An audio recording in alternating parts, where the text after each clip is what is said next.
जो नरेशन करते हैं, जो आदमी सुप्रीम कोर्ट की मर्यादा की रक्षा के लिए न चाहते हुए भी एक गोलियां चलवा देता है और उसकी रक्षा के लिए किसी भी स्तर तक जाकर के उसकी रक्षा करता है, उसको विलेन के रूप में प्रस्तुत कर दिया जाता है। और जो आदमी उस संविधान की शपथ लेकर के और इनके लिए उपयोग होता है और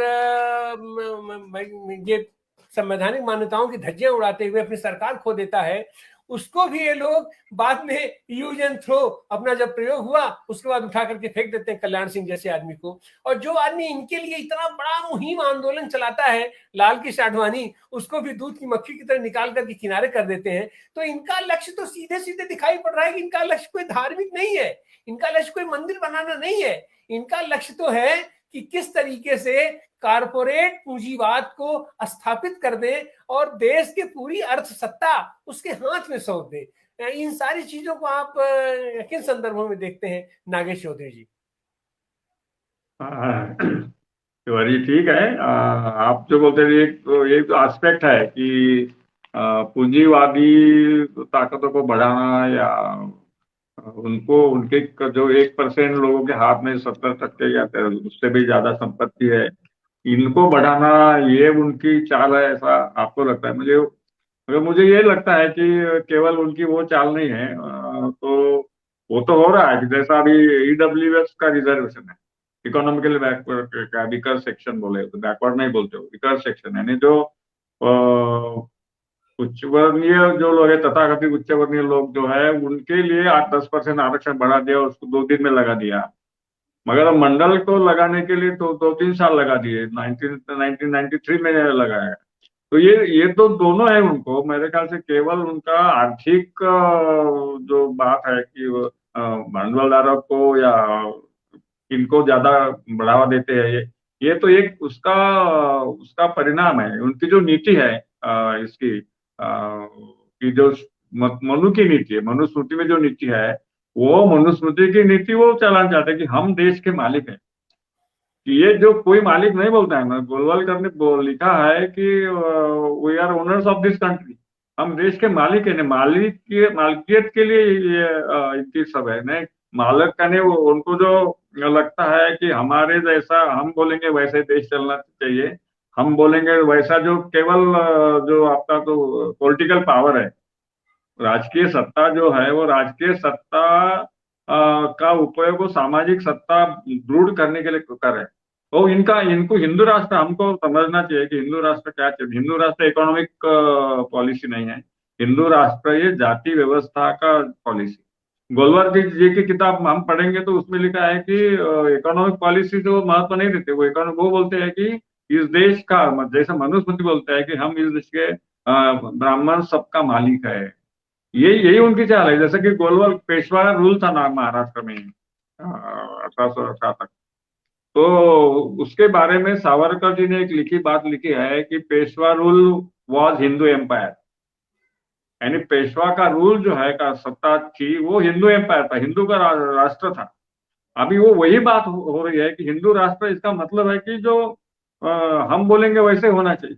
जैसे मोदी जो खुद को बैकवर्ड ओबीसी वगैरह कहते हैं, और मोदी किसका भला करना चाहते हैं? तो ये अभी जो हमको लगता है कि ये इस देश का जो केवल संपत्ति वालों को बढ़ाना नहीं है, तो इस देश को जाति व्यवस्था को बढ़ाना है, ऊंच नीचता को बढ़ाना है, छुआछूत को बढ़ाना है, जाति को प्रबल करना है। हिंदू राष्ट्र की कोई, हिंदू राष्ट्र में इकोनॉमिक पॉलिसी नहीं बताते, मगर उसका परिणाम यह है कि उनको अगर सबके संपत्ति के मालक ऊंचे वर्ग वाले होंगे, ऊंची जाति वाले होंगे, तो इसको ये उनकी नीति है। तो इसके लिए वो उनको जो ज्यादा जैसे ज्यादा गवर्निंग क्लास कौन है अपना हमारे देश में, डॉक्टर अम्बेडकर ने जो कहा है कि वो गवर्निंग क्लास, जो गवर्निंग क्लास होता है, वो that governing class control the sentiments of the people and bureaucracy की इसमें ज्यादा ज्यादा ऊंची ऊंची जो ब्यूरोक्रेसी है, उसमें ज्यादा जिसका ज्यादा संख्या है, वो गवर्निंग क्लास होता है।